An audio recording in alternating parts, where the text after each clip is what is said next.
What I'm concerned about is men that try to use it as a short-term measure when they know that they want to be in a long-term committed relationship down the road.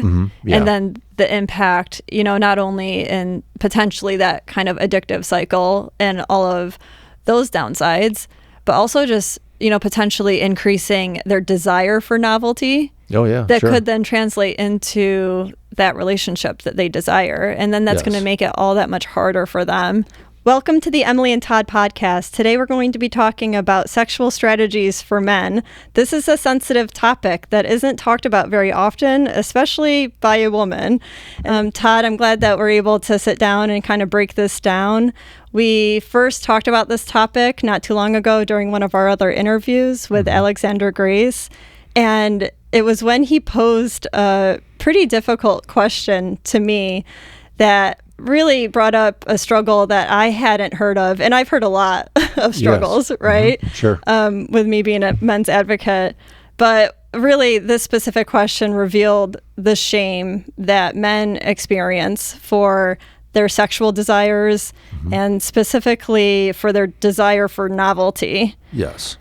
So I'm wondering, what has been your experience with men, potentially clients coming in and discussing this issue with you? Essentially, what we're referring to is a phenomenon called the Coolidge effect. It's when the male of the species ends up having novelty-seeking behaviors as a means to spread his seed. Yeah. I think from like a woman's perspective, and this is just me playing devil's advocate, I think a lot of women would then say in response, well, we have that desire too. Actually, and there is some research that says that women do have that desire, but some, just like with men, I think you can measure it on a continuum. Some have very high desire for that and some have very low. But this does occur in women as well, especially since the sexual marketplace has changed over the years as far as the introduction of feminism and the pill and, the free love of the 60s, female empowerment. And so it's one of those things where once you kind of get a taste of that, so to speak, it's something where that can occur in women. I just think that based upon all the research, it's significantly higher in men just because men have testosterone and that drives a lot of their behaviors. Men are different than women. Yes. And I think we could talk about a lot of different topics that fall within this, in that like women don't want to even listen to struggles that are specific to men and to believe that there are, unique experiences. Yes. And I think that is where the shame comes from. Because they are seeing this man in front of them. They want him to feel the same way as her. And if he doesn't feel the same way as her, it's a threat to what she wants. Yes. And that's, I understand it. Like, I get where that comes from because she thinks that if she recognizes it as a threat, that then she can keep him from, potentially using this as an excuse to not be monogamous with her. Potentially. Yes, absolutely. I think the first thing is being able to just talk about it, generally speaking, and saying this is something that exists instead of it being pushed in the closet. Yeah. And that's the first step. But I'm wondering, when you heard about this for the first time, what was your reaction?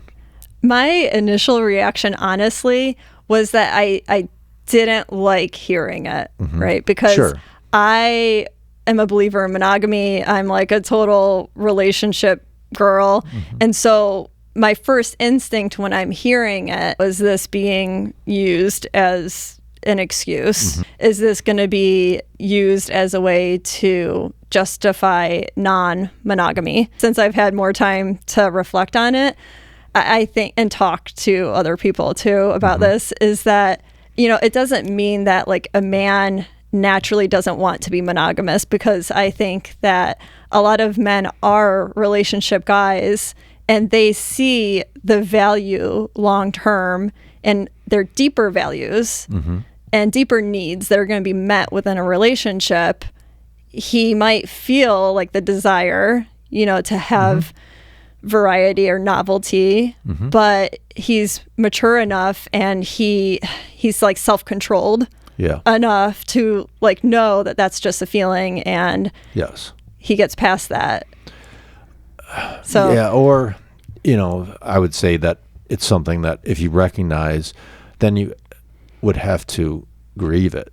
You'd have to get to the point of saying, I've made my choice, and so I'm with my partner, and that partnership is so valuable to me that I'm going to kind of repress my natural inclination to want that variety. And that's where it can be tricky. Men might experience this, all men to some degree, right? Yes. But it doesn't mean that they're going to act on it. Like that's where the difference lies, is a man that's acting on it versus a man that's not. A man acting out on this, a woman acting out on this as well, it's not a healthy strategy.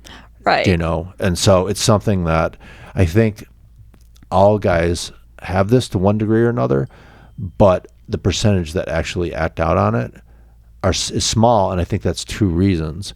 One is I think that most men would not want to do that, to their partner and risk the relationship if he got caught. And then the second one is that because of the marketplace right now, he may not have the options to do that. Because we're talking about your average guy here, we're not talking about the Adam Levines or the Will Chamberlains of the world. Do you know what I mean? And so it's hard enough just to get one partner in today's culture versus, having a plethora of, but it's, I can, say from, hundreds of interviews with men and just being myself a man and having male friends that, that's something that's real, that we all, have experienced that. It's, it's just really being able to say, okay, if you're wanting to be in a monogamous relationship, how do you cope with those feelings? Right. And I think that's where a lot of guys turn to things like pornography and strip clubs and things, kind of outside of the relationship. If they're not going to full on, to cheat, they're using these different strategies a lot of times. But I think it's something that we need to talk about openly, about how much harm it can do to a relationship. Right. If you're in a relationship, and this is where, you hear about men like watching porn per se, and, it could potentially be increasing in the relationship to the point that it affects their sex life. Exactly. And that's where, obviously that's a problem.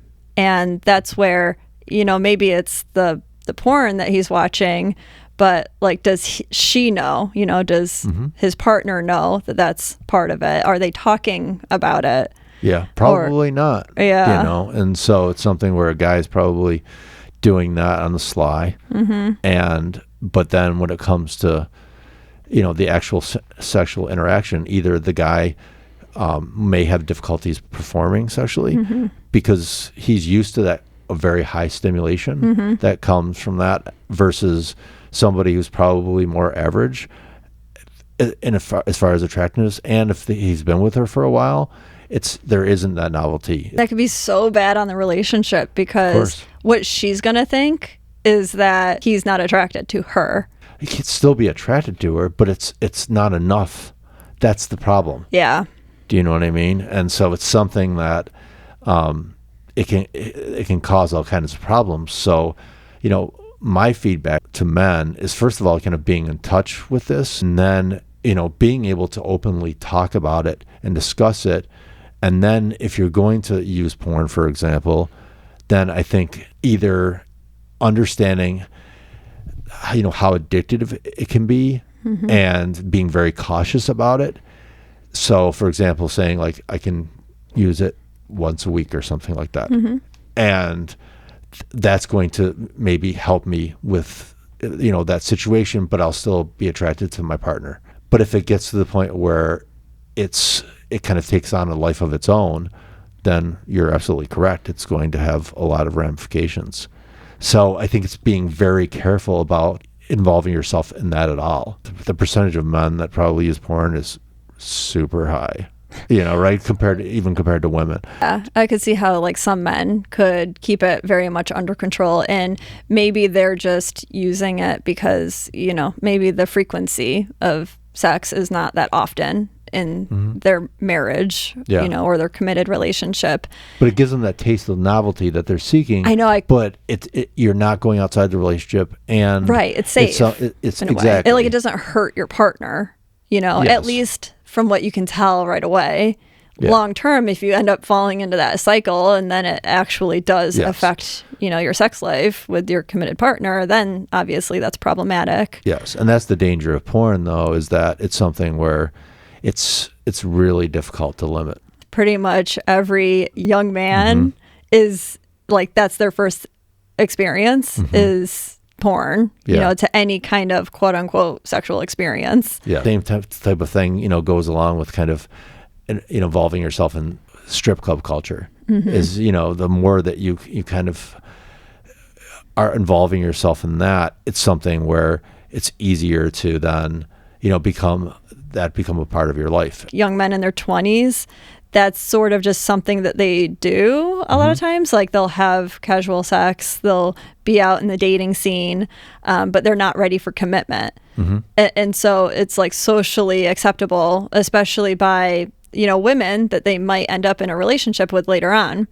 They're kind of like okay with the guy's history and, having that track record. But maybe that's why they're leaning into it a little bit easier is because there's less shame in it.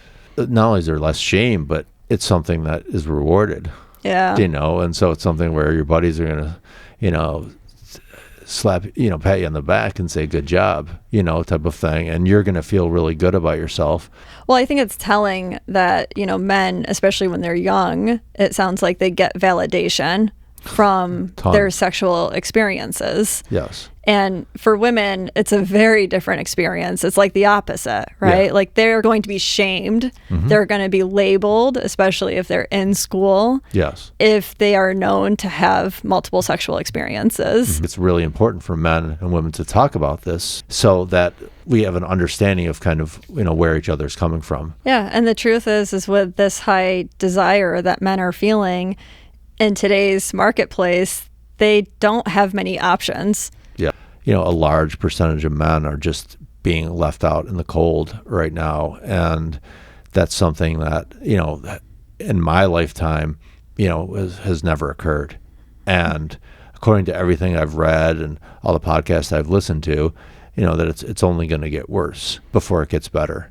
And so there's going to be bigger and bigger groups of men that are kind of left out of the equation. But they still have sexual desires. They're still men. Right. It's just one of those things where they don't have the traditional outlets of either being in a monogamous relationship or, any type of partnership. Right. We're going to talk about, some of the strategies that they can employ. And it's something that is very taboo in our culture to talk about. But I think that it's something that, it's either you figure out some strategies that work for you or you just completely take yourself out of the market altogether. And, that happens as well.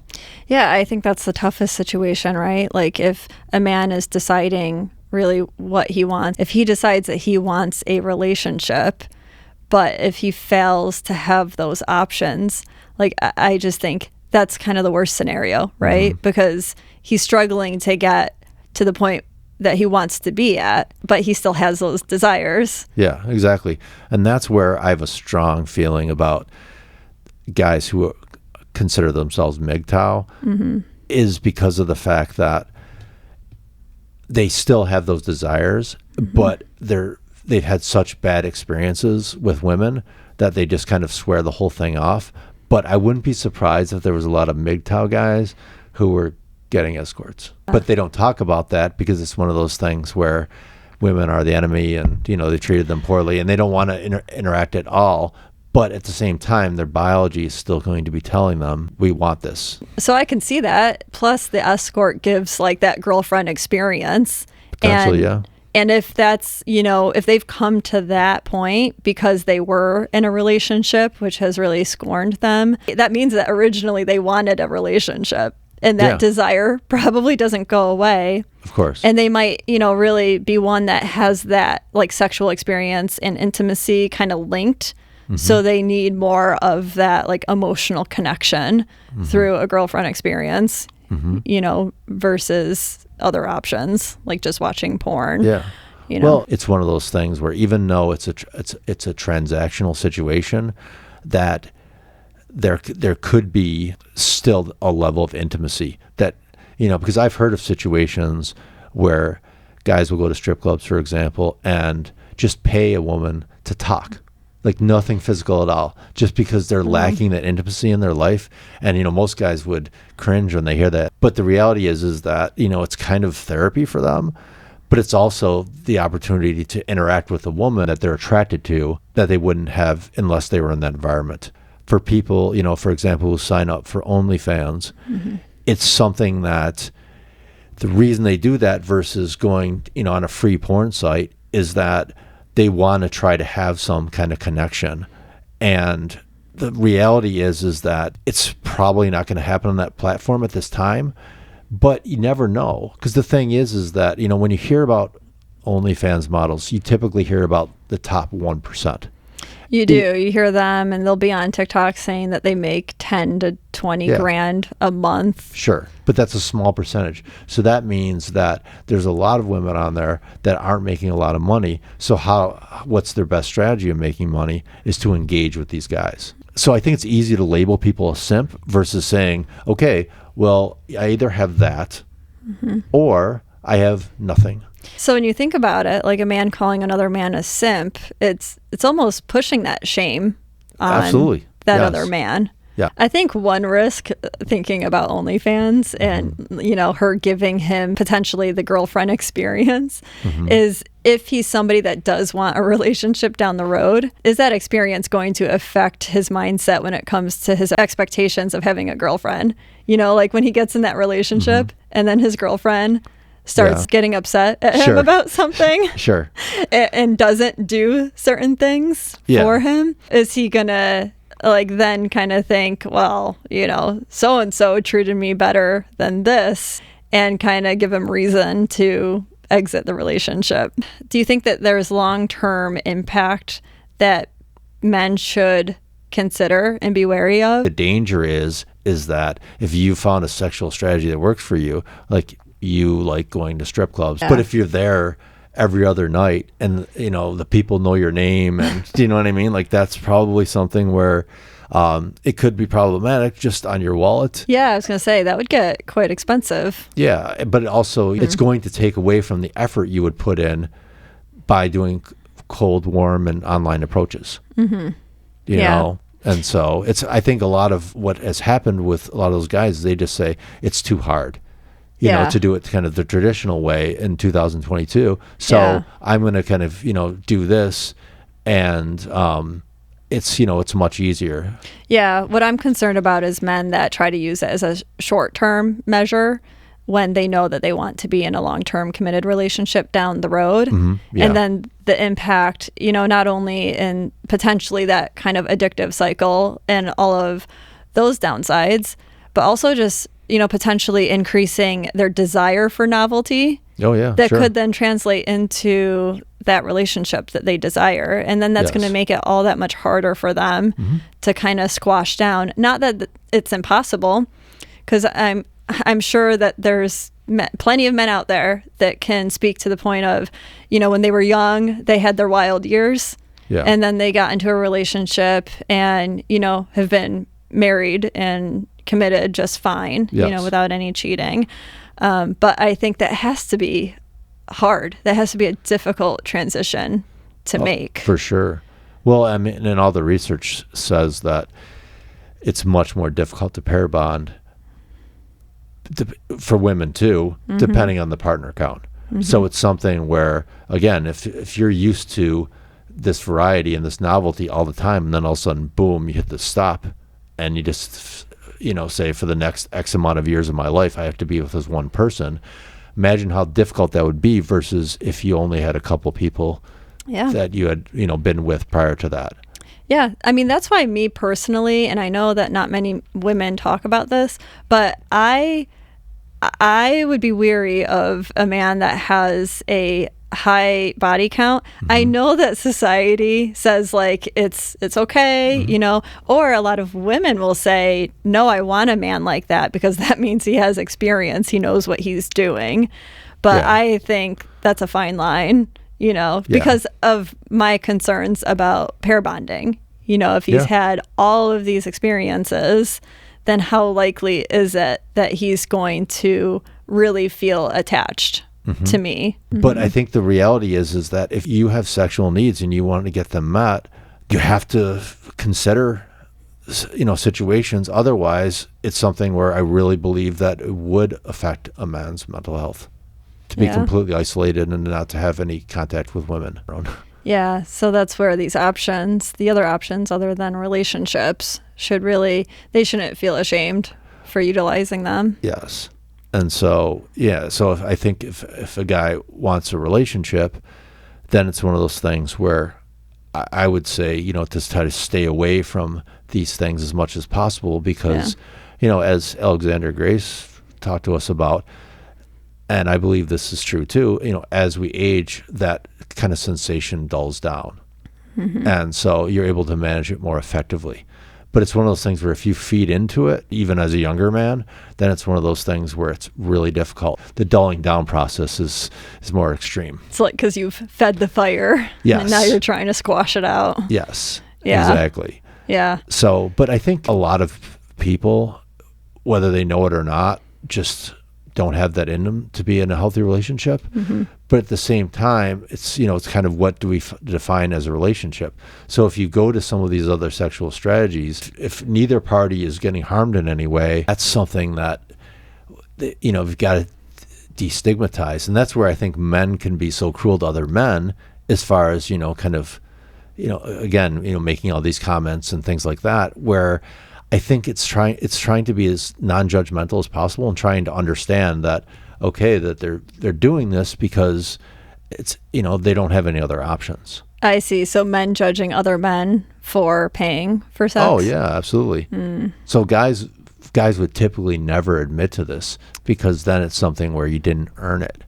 Oh. And that makes you less of a man, type of thing. A lot of our culture is also dependent, like we talked about, not only religion factors in, and that's sort of what's leading to the shame externally, but I think in general, and this piece is sort of okay in a way, is that people want other people to be self-controlled, right? Yes. Like we don't want to just feed into our immediate desire, because of course that does have a negative impact on society. Yes. Like if you like sugar, like you can't just go and eat 3,000 or 4,000 calories a day in pure sugar because without consequences, for there's sure. going to be a huge consequence to you individually and to the society, in many ways. The reality is that all of these industries, whether it be OnlyFans or whether it be